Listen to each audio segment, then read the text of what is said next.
The giant blue ships appeared in Earth's sky on a Tuesday morning. They hung there, silent and still, over every major city. People stopped and stared. Some ran, some prayed. But most just watched and waited. After 3 days, the ships sent a message. "We come in peace," it said in every language at once. "We are the Galactic Confederation. We wish to meet." The United Nations called an emergency meeting. Leaders from every country argued about what to do. Some wanted to fight. Some wanted to hide. In the end, they decided to talk. Frank Miller sat at the large round table, his hands folded neatly. He was not a soldier or a politician. Before becoming Earth's ambassador, he had been a history teacher at a small college. His gray hair and kind eyes made him look harmless. That was why they chose him. The door opened. 3 tall blue beings walked in. They had 4 arms each and large black eyes that never seemed to blink. Their skin shimmered like water in sunlight.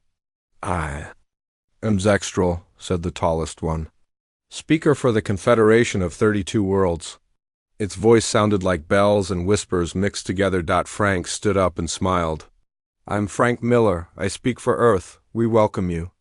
Zextral tilted its head. "You are not afraid? Should we be?" Frank asked. "Most new species fear us at first," Zextral said. "You are unusual." The aliens explained that they had watched Earth for 5 years. They had seen human cities, human ships in space, human colonies on Mars. They thought humans were ready to join the larger community of worlds. "We bring trade," Zextral said. "We bring knowledge, we bring peace." Lisa Wright sat in the back of the room, taking notes. As Earth's top expert on possible alien life, she found herself fascinated rather than frightened. The aliens moved with a strange grace like underwater dancers. She noticed they never showed teeth when they spoke. Their hands had no claws or sharp edges. Everything about them seemed soft and safe. Later, at the first dinner between humans and aliens, Lisa sat next to a smaller blue being named Telmec. It was a scientist like her. "Your species sleeps," Telmec said, sounding confused. "All of you, every day for hours. You become unconscious?" Lisa nodded. "We need sleep to live. Don't your people sleep?" Telmac's skin rippled in what Lisa guessed was discomfort. "No modern species sleeps. It is too dangerous to be unaware, vulnerable." "How did you survive as a species?" Lisa laughed. "We take turns watching over each other, I suppose. We build safe places to sleep." Telmec made notes on a small device. "Fascinating. And during this sleep, your minds create visions? Dreams?" "Yes," Lisa said. "Sometimes beautiful, sometimes frightening. And these dreams, they often contain danger, fighting." "Death?" Telmec asked. Lisa thought about this. "Yes, sometimes. We call them nightmares when they're scary." Telmac's skin changed from blue to a pale green. "You practice being afraid even when asleep. Remarkable." 6 months later, the first human delegation prepared to visit the Confederation space station. Lisa Wright led the small team. There was Sam Douglas, a quiet man who designed spacecraft engines. Carol Peters, who had learned the aliens' main language faster than anyone else.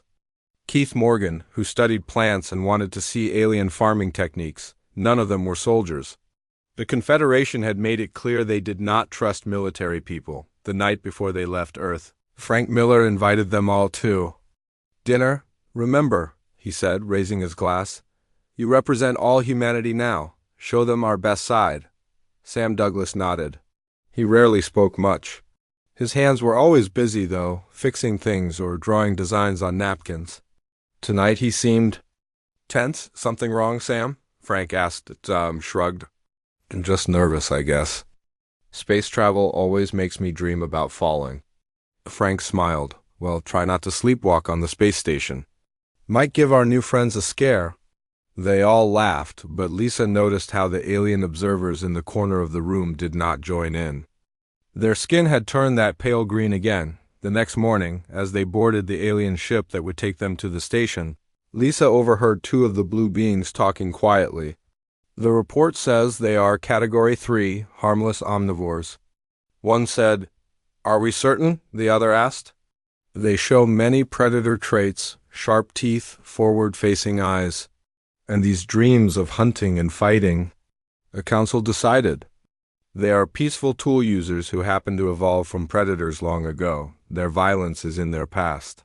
Lisa pretended not to hear. She smiled and waved to the aliens as she walked up the ramp into their ship in the Confederation's Central Meeting Hall. Thousands of different aliens gathered to see the humans. Some looked almost like large insects. Others resembled birds or reptiles. None looked like the predator mammals of Earth, a tall insect-like being approached Lisa. It's hard. Shell was deep red, and its many eyes seemed to study her intensely. I am Draister of the Drawl, it clicked. Its translator made the clicks into words. You are the human scientist. Yes, Lisa said, trying not to show her discomfort at how the creature loomed over her. I study biology. Interesting, Draister said. And before you were a scientist, were you a warrior? Lisa laughed. No, never. I've never fought anyone in my life. The alien's antennae twitched. Never? Not even in training? Lisa thought about the self-defense class she took in college, about the emergency drills everyone went through before getting space travel permission, about the strange tests that measured her crisis response capability. Well, just basic safety. Training, she said. Everyone gets that? Everyone? Draister's voice had changed slightly. All humans are trained to fight? Not to fight, Lisa corrected quickly. Just to stay safe, to survive emergencies. The alien stepped back slightly. I see. Later that night in her private room on the station, Lisa couldn't sleep. The bed felt wrong. The air smelled too clean. Outside her window, stars looked different than they did from Earth. When she finally drifted off, she dreamed of running through dark woods, chasing something that could not be seen.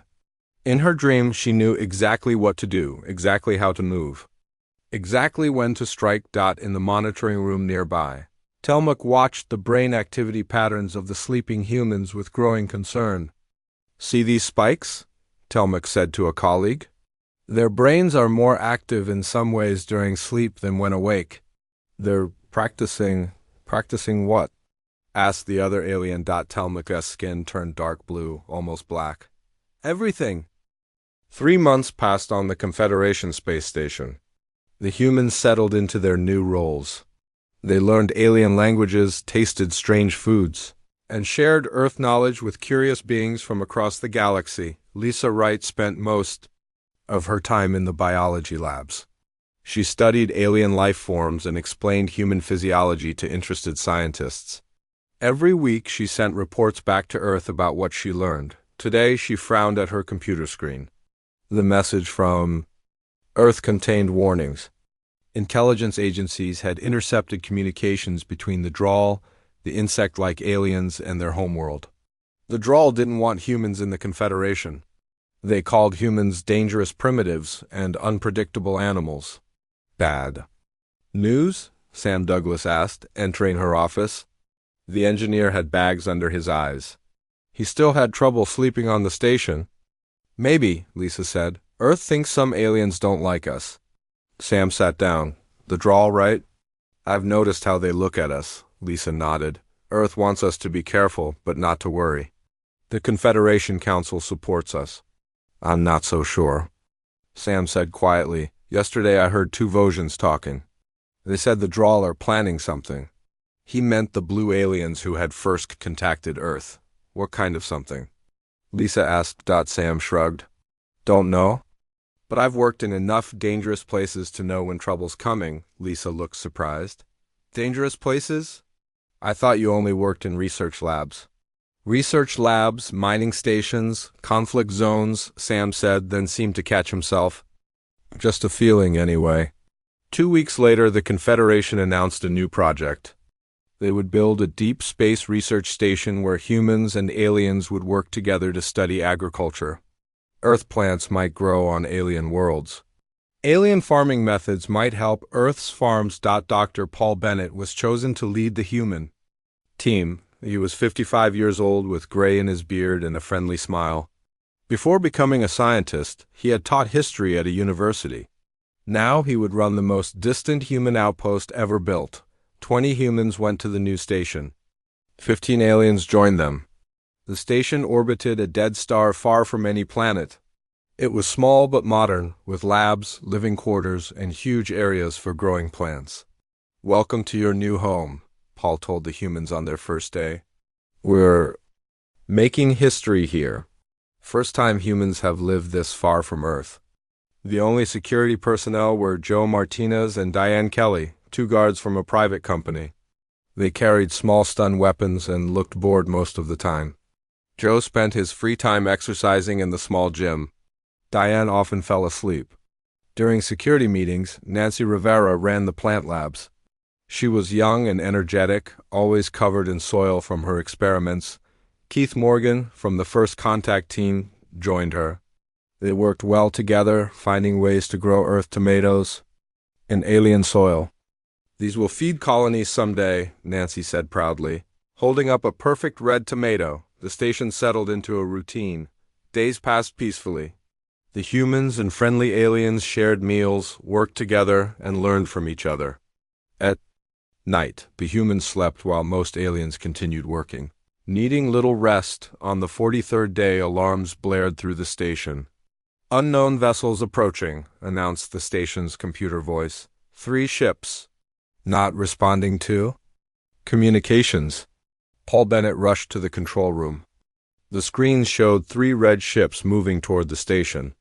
Their design was angular and threatening, nothing like the smooth Confederation ships. "Drawl military vessels," said Greltuk, the Vosjan liaison officer. His blue skin had turned pale. "They should not be here. Are they friendly?" Paul asked, though he already guessed the answer. "No," Greltuk said. "The Drawl Imperium separated from the Confederation 100 years ago.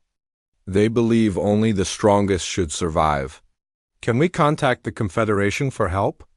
Paul asked. Greltuk tried the communication system. "Something is blocking our signals." Joe Martinez entered, looking serious for once. "I've checked. Our weapons, not much there. Some stun guns, a few tools that could work as weapons." "We're a research station," Paul said. "We're not supposed to need weapons." The red ships surrounded the station. The largest one extended a docking tube, forcing connection with the station's airlock. "They're boarding us," Diane Kelly said. The security guard suddenly looked different. Her lazy posture was gone. Her eyes scanned the room, noting exits and cover spots. "Everyone stay calm," Paul told the frightened scientists. "We're peaceful researchers. There's no reason for them to harm us." The station shook as the airlock opened. Hard, clicking sounds echoed through the halls. The Drawl were inside. They marched into the control room. 8 tall, insect-like creatures with hard red shells and too many limbs. They carried weapons that hummed with energy. Their leader stepped forward, antenna twitching.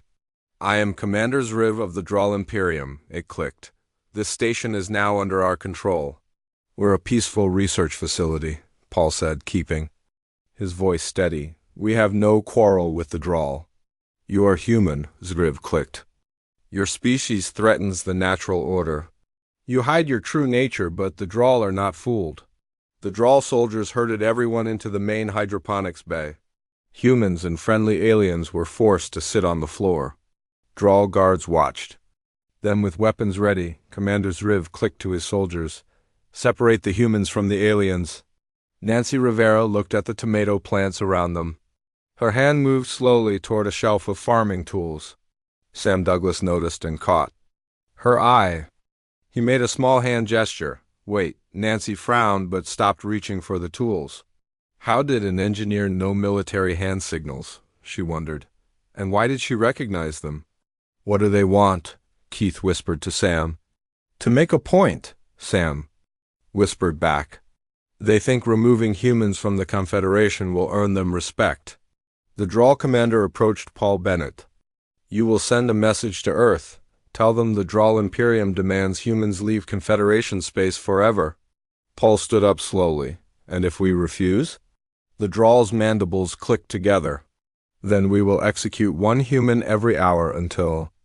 "They agree." A strange calm settled over the human captives. They exchanged glances. Something passed between them, an understanding with no words. Diane Kelly, the supposedly incompetent security guard, caught Paul's eye. She glanced at the ventilation shaft above them, then at the light fixtures, then at the door controls. Paul gave a tiny nod. That night, while the humans pretended to sleep, the Drawl reduced their guard.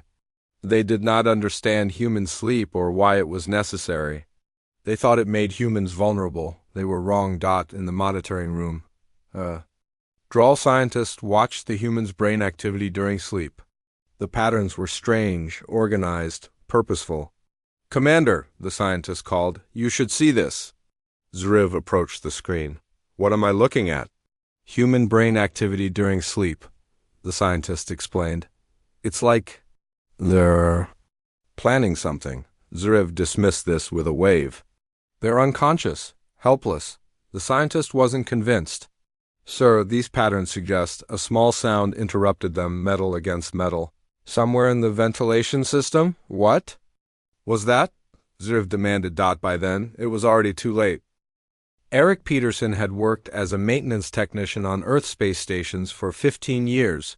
He fixed air systems, repaired doors, and kept life support running. He was not a soldier. He had never been in a fight. Yet as he crawled through the dark ventilation shafts of the station, his body seemed to know exactly what to do. His movements were silent and sure. He recalled the station layout perfectly in his mind. He knew where each Drawl guard stood. He knew which systems to disable first. Eric reached the main power junction. With careful hands, he began to rewire it. He wasn't just going to cut power. That would be too obvious. Instead, he created a series of small problems that would divide the Drawl's attention. In the hydroponics bay, the other humans lay still, eyes closed, breathing slow. To the Drawl guards, they appeared to be in deep sleep. In reality, only a few actually slept. The rest were in a state between sleep and waking, a state humans had used for thousands of years when in danger. Nancy Rivera's fingers touched the soil of her tomato plants. The Drawl hadn't realized that some of her plants were not food crops. Some were earth plants that produced chemicals that could be useful in other ways. Greg Wilson, the medical researcher, lay near the door. Before coming to space, he had been a small-town doctor. Nothing special. Yet somehow he knew exactly how Drawl biology worked. He knew where their breathing holes were. He knew which parts of their hard shells were weakest. This knowledge had appeared in his mind when he needed it, like remembering a forgotten dream. Diane Kelly, the security guard who always seemed half asleep during drills, was now fully alert. Her eyes tracked each Drawl guard's movement. She counted steps. She noted weapon positions. She made eye contact with Joe Martinez across the room, and a whole conversation passed between them without words. The station lights flickered slightly. Then the air vents in Section 3 made a whining noise. A moment later, the water recycling system sent an alert to the Drawl command center. Just as Eric had planned, the Drawl began to split up to check these minor problems. "Keep watching the humans," Commander Zriv ordered as he sent guards to investigate. "They stay here." 2 guards remained in the hydroponics bay. They stood near the door, weapons ready but relaxed. The humans were sleeping, harmless. Then Amy Scott, the youngest team member, just an intern from college, began to moan in her sleep. She rolled back and forth, apparently having a nightmare. One of the Drawl guards approached her, curious. The aliens did not dream. They found human sleep fascinating and disturbing. As the guard leaned closer, Diane Kelly moved. Later, she would not be able to explain how she did what she did. Her body simply knew. In 3 quick steps, she was behind the guard. Her hands found exactly the right spot between the hard plates of its shell. She pressed firmly. The Drawl guard made no sound. As it collapsed, the second guard turned, raising its weapon, but Joe Martinez was already there. He had rolled across the floor and come up with a metal plant support in his hands. The guard's weapon went flying. "Now," Paul Bennett whispered. The sleeping humans all moved at once. They had not planned this. They had not discussed it. Yet somehow they all knew what to do, as if they had practiced it 100 times. "Susan Clark," The station administrator, who spent most days doing paperwork, quickly moved to the door controls. Her fingers flew over the panel, locking the door. And changing the access codes? How did you know how to do that? Keith Morgan asked her, surprised. Susan looked confused. I don't know, my hands just knew. Within minutes, the humans had secured the hydroponics bay. The two drawl guards were tied up with plastic plant ties. Greg Wilson had made sure they were alive but unconscious. We need weapons, Nancy said. We need to reach the command center, Paul added. We need to contact the Confederation, said Greltak, the blue-skinned Vosgian who had stayed with the humans. He looked at them with new eyes, shocked by their transformation. You were never just scientists, were you? We are scientists, Paul said firmly. We're just ... prepared. Outside in the corridor, alarms began to sound. The drawl had discovered something was wrong. They'll be back with more guards, Joe said, checking the captured weapons. We need a better position. The medical lab? Greg suggested. More supplies there, better cover, only one entrance. Paul nodded. Good, but we need to split up. Some of us need to reach communications. They divided into 3 teams. One would go to the medical lab and create a defensive position. One would try to reach the command center. One would find Eric Peterson and help him create more distractions. As they prepared to leave the hydroponics bay, Linda Harris, the quiet computer specialist, spoke up. I can help. Give me access to any terminal. Susan found a data pad and gave it to Linda. The woman's fingers moved rapidly across the screen. The station AI has emergency protocols. I'm activating them. How did you know about those? Greltak asked. Those protocols are hidden from users. Linda didn't look up from her work. I just knew they would be there. Throughout the station, lights began to flicker in patterns. Air pressure changed slightly in some sections, driving the drawl toward certain areas and away from others. Door locks engaged and released in sequence. The station is helping us, Linda said, looking surprised at her own work. In the command center, Commander Zriv watched in growing confusion as his soldiers reported problems from all over the station. The humans are loose, a soldier reported. Impossible, Zriv clicked. They were sleeping. They had no weapons. 2 guards are missing. The hydroponics bay is locked. Zriv's antenna twitched angrily. Find them. They are just scientists. Soft creatures who study plants and dirt. The drawl scientist who had been monitoring the humans approached cautiously. Sir, I found something in the Confederation database about humans. Something classified. What is it? Zriv demanded. Earth has a program called Civilian Readiness. All humans who travel to space must go through it. What kind of program? The scientist's voice lowered. Combat training, sir. Emergency response. Survival skills. They hide it in their normal medical screening. The humans may not even know they have it. Zriv dismissed this with an angry click. Nonsense. We've been watching them for months. They show no combat skills. A loud bang echoed through the station. The lights went out completely.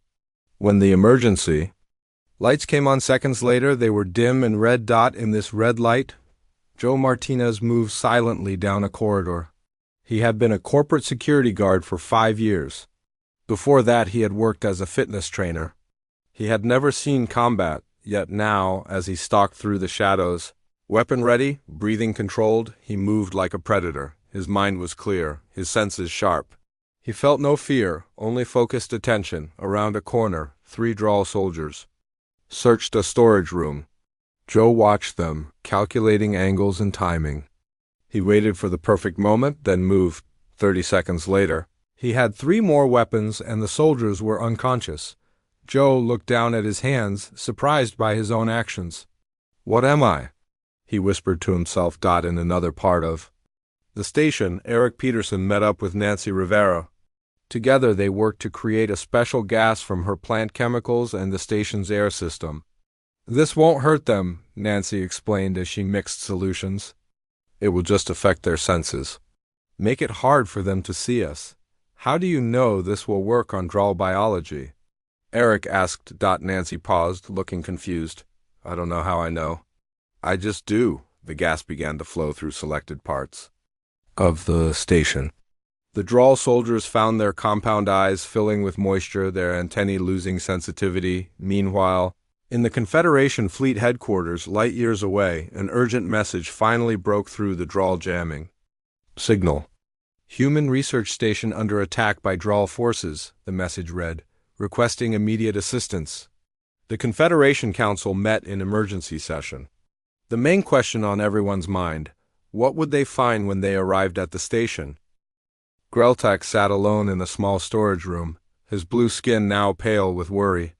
The Vosgian diplomat had seen things today he could not explain.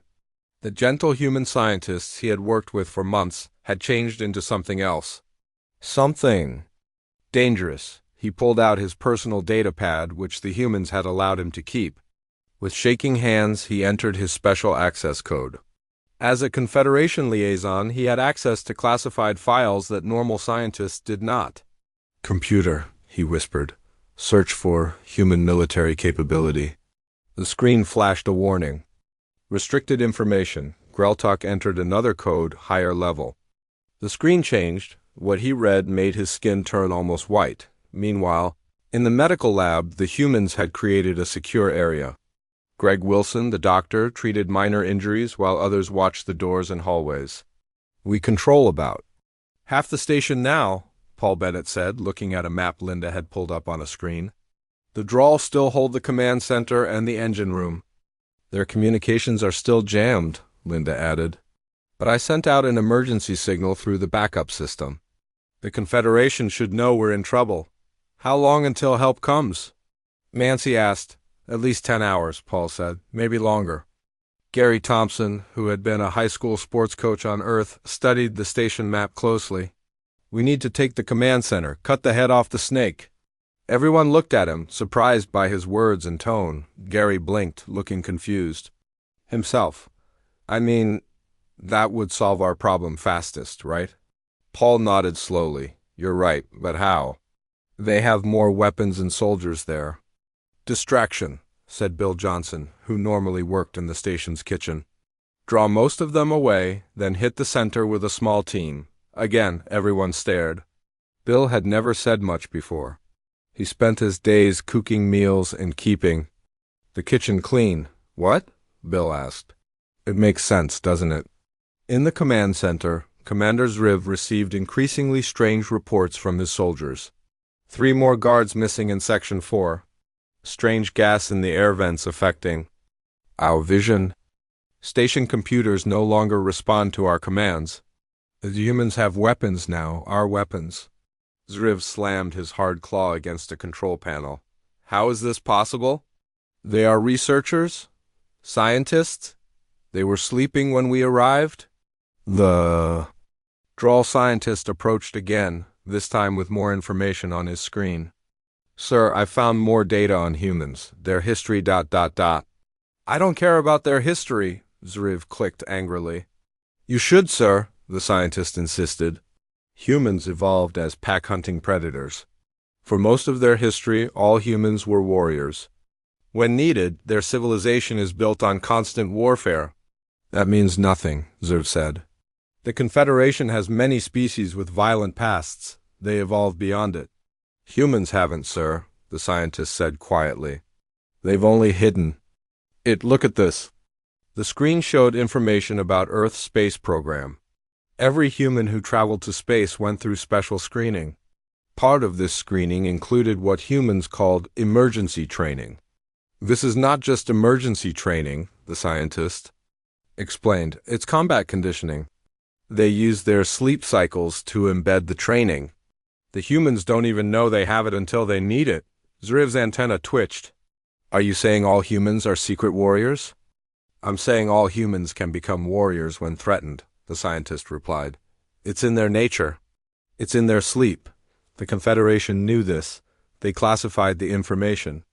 In another part of the station, Joe Martinez and Diane Kelly led a small team through the air ducts.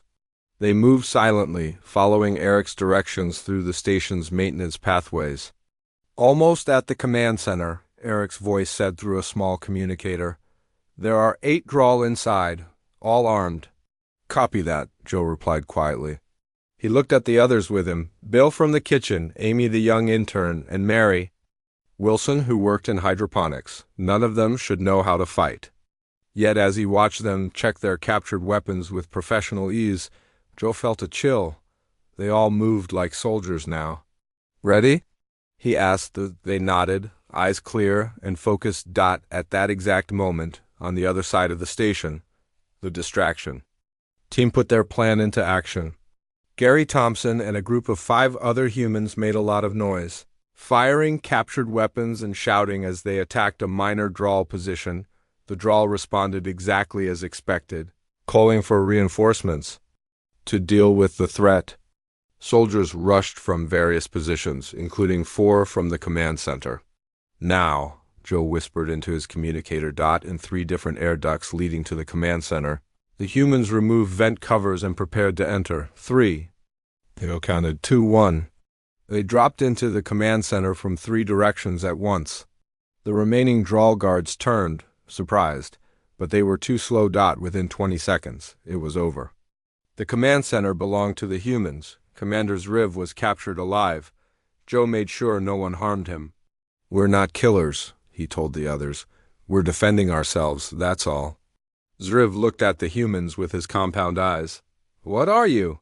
he asked. "You are not scientists." "We are scientists," Paul Bennett said as he entered the command center. "We're just not only scientists." Linda Harris sat at the main computer and quickly broke through the drawl security measures. "Communications coming back online," she announced. "I can call the Confederation now." "Do it," Paul ordered. As Linda worked, Greltuk entered the command center. The Vosjan looked different, worried, almost afraid. "I need to talk to you," he said to Paul, privately. Paul followed him to a corner of the room. "I found information," Greltuk said quietly, "about humans, about what you really are." "And what are we?" Paul asked calmly. "Your people have a program," Greltuk said. "The Sleeping Soldier Initiative. All humans who travel to space receive combat training during their medical screening. The training stays hidden in your minds until you need it." Paul's expression changed slightly. "That's not possible. I would know if I had military training." "Would you?" Greltuk asked. "You humans sleep every day. Your minds create dreams, scenarios, practice situations. The training uses this natural process. It plants seeds that grow when danger comes." Paul was silent for a moment. "That would explain a lot," he finally said. "The Confederation Council knew," Greltuk continued. "They classified the information. They were afraid of how other species would react if they knew all humans were potential warriors." "We're not warriors," Paul insisted. "We're defending ourselves." "There's a difference." Greltuk's skin rippled with emotion. "Is there? Look around you. Your people took control of this station from trained drawl soldiers. You did this without planning, without real weapons, without military backgrounds. What would happen if humans actually prepared for war?" Before Paul could answer, Linda called out from the communications station. "I have contact with the Confederation. Vessel, they're only 3 hours away." A cheer went up from the humans. The nightmare would soon be over, but in the corridor outside the command center, the captured drawl scientist activated a hidden communication device. He sent a short message. "To the drawl fleet, humans are not what they appear. All humans have combat capabilities. Recommend immediate intervention before Confederation arrives." In deep space, 3 more drawl warships changed course. They would reach the research station before the Confederation rescue ships. Commander Zriv, now bound and under guard, watched the humans celebrating their victory. His antenna twitched with something like respect. "You should have killed us," he said quietly to Joe Martinez. "That is what real warriors would do," Joe shook his head. "That's where you're wrong. We're not warriors. We're just people who want to go home." "We'll see," Zriv clicked.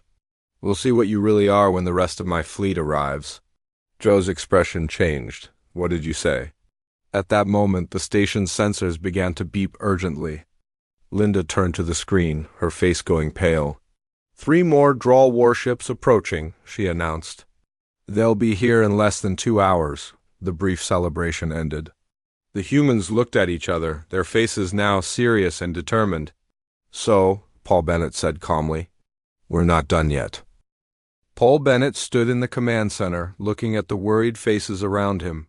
3 Drawl warships were coming. The Confederation rescue was still 3 hours away.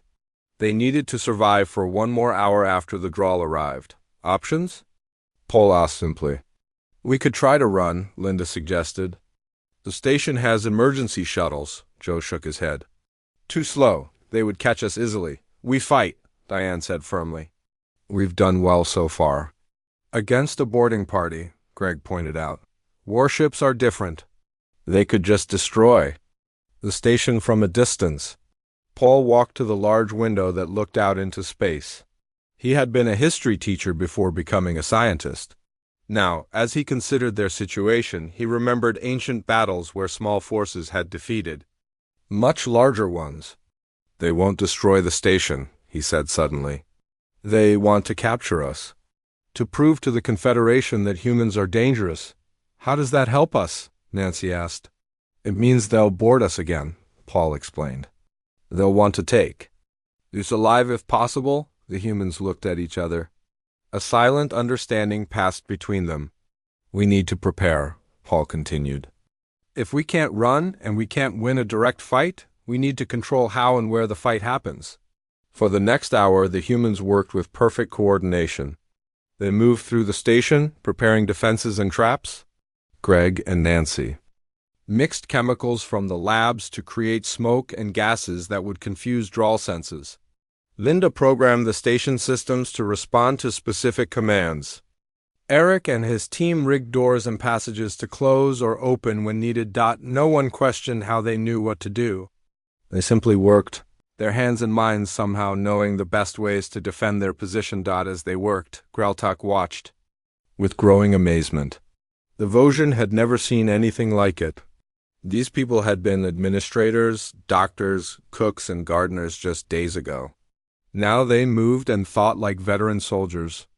This is why the Council classified the information. "About humans," Greltuk said quietly to Paul. "Other species would fear you if they knew." "We're not trying to be feared," Paul replied. "We just want to live." "Sometimes those are the same thing," Greltuk said. The station sensors beeped. The Drawl ships had arrived. They surrounded the station, their weapons ready but not firing. A message came through the communication system. "Human station. This is War Leader Kraz of the Drawl Imperium. Surrender immediately or be destroyed." Paul looked at the others. They nodded. He pressed the response button. "This is Dr. Paul Bennett. We are a research station. We have captured your boarding party and hold Commander's Riv. We will release him and your soldiers if you leave peacefully." "Eh?" Harsh clicking laugh came through the speakers. "You are in no position to make demands, human. We know what you are now, all of you. Your deception is over." "There is no deception," Paul said calmly. "We are scientists who defended ourselves when attacked. That is all." "You have 1 hour to surrender," War Leader Kraz replied. "Then we board and take you by force." The communication ended. Paul turned to the others. 1 hour, he said. "Then we do what humans have always done when cornered." "Survive," Joe said simply. They made their final preparations. The Drawl prisoners were secured in a safe location. The humans positioned themselves throughout the station according to the plan Paul had developed. "It's strange," Nancy said as she and Keith prepared chemicals in the lab. "I keep having these flashes of memory about combat training. But I never had any." "I know," Keith replied. "It's like I'm remembering things I never learned." "The sleeping soldier program," Greltuk explained from the doorway. "Your government embedded the knowledge during your sleep cycles. All humans who go to space have it. Why wouldn't they tell us?" Nancy asked, looking disturbed. "Would you have agreed to it if they had?" Greltuk asked. Nancy thought about this. "Maybe not. But it saved our lives." "That was the point," Greltuk said. 1 hour later, the Drawl ships extended docking tubes to the station.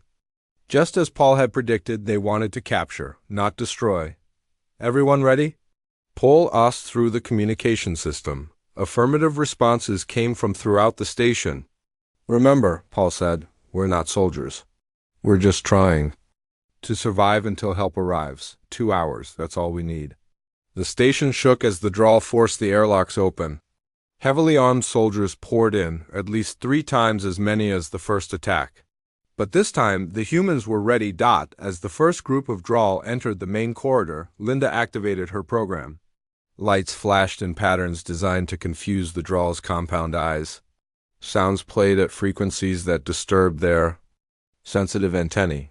When the drawl pushed forward despite this, they found corridors that should have been straight now had barriers and obstacles. Doors that should have opened remained closed. Others that should have been closed opened to empty space. The drawl soldiers broke into smaller groups, trying to find ways around the obstacles. This was exactly what the humans wanted. In the hydroponics bay, Nancy's special gas filled the air. When a group of 8 drawl soldiers entered, they found their senses dulled, their coordination failing. Gary Thompson and his team were waiting. They moved quickly, using stun weapons and, when necessary, their hands in makeshift clubs. Within minutes, the drawl soldiers were unconscious. In another section, Eric Peterson had created a trap using the station's air pressure system. When drawl soldiers forced open a sealed door, the sudden pressure change sent them flying backward. Joe, Diane and their team were positioned near the command center, the most heavily defended location. When the largest group of drawl approached, led by war leader Kraz himself, they faced the most determined human resistance. The fight was brutal but brief. The humans moved with unexpected speed and coordination. They seemed to anticipate the drawl tactics. They used the station itself as a weapon. War leader Kraz fought his way to the command center door, only to find Paul Bennett waiting calmly inside. "It's over," Paul said. "Your soldiers are defeated or captured. You've lost." "Impossible," Kraz clicked, raising his weapon. Before he could fire, the station rocked slightly. New lights appeared on the sensors. "Confederation ships," Linda announced. "They're here early." Kraz's antenna drooped slightly. Then he straightened, his weapon still pointed at Paul. "Kill me, human," he said. "Prove what you really are." Paul shook his head. "That's not who we are." Instead of attacking, Paul turned his back on the drawl leader and walked to the communications panel. "This is Research Station Alpha. We have repelled a drawl attack and hold numerous prisoners. We request immediate assistance." Kraz could have fired. He could have killed the human easily. But something stopped him. Perhaps it was confusion. Perhaps it was the realization that these humans were something he did not understand. By the time the Confederation forces boarded the station, the humans had secured all the drawl prisoners without a single death on either side. 1 month later, the Confederation Council held an emergency session about the human question. Representatives from all species attended, including Ambassador Frank Miller from Earth. "You hid your true nature from us," the council leader said. "All humans have combat capabilities. You are all potential warriors." Frank Miller stood calmly before the council. "We are what we need to be," he said simply. "Farmers when we need food, builders when we need shelter, and yes, defenders when we need protection. How can we trust a species that can transform from peaceful to dangerous so quickly?" asked a representative. "The same way we trust you," Frank replied. "By your actions, not your capabilities. We defended ourselves. We did not seek revenge. We captured rather than killed. Judge us by what we do, not what we could do." The council debated for days. In the end, they created a new classification for humans, dormant protector species. Humans would remain in the Confederation, but all species would know their true nature. 6 months later, a new Confederation ship prepared for its first mission. Its crew included both aliens and humans. The humans' abilities were no longer secret. Instead, they were valued. As the ship departed, Lisa Wright stood on the observation deck, watching the stars. Zextral, the blue Vosgian who had first contacted Earth, joined her. "Are you concerned about how other species see humans now?" Zextral asked. Lisa smiled. "No, they see us as we really are now. Not just what we can do, but what we choose to do. That's all anyone can ask for." "Your people are strange," Zextral said. You sleep every day, becoming vulnerable. Yet, in that vulnerability, you found strength. That's being human, Lisa said. We're full of contradictions. As they spoke, a young Droll scientist approached them cautiously. Relations with the Droll Imperium remained tense, but some Droll had chosen to stay with the Confederation. I have been studying human sleep patterns, the Droll said. They are fascinating. Your minds practice survival even when at rest, Lisa nodded. We dream of danger so we can face it when awake. My people never dream, the Droll scientist said. Perhaps that is why we feared you. We did not understand that sometimes strength comes from knowing your weaknesses. Together, the human, the Vosgian, and the Droll looked out at the stars, each seeing something different, yet sharing the same space. It was not perfect understanding, but it was a beginning, and in their quarters the human crew members slept peacefully.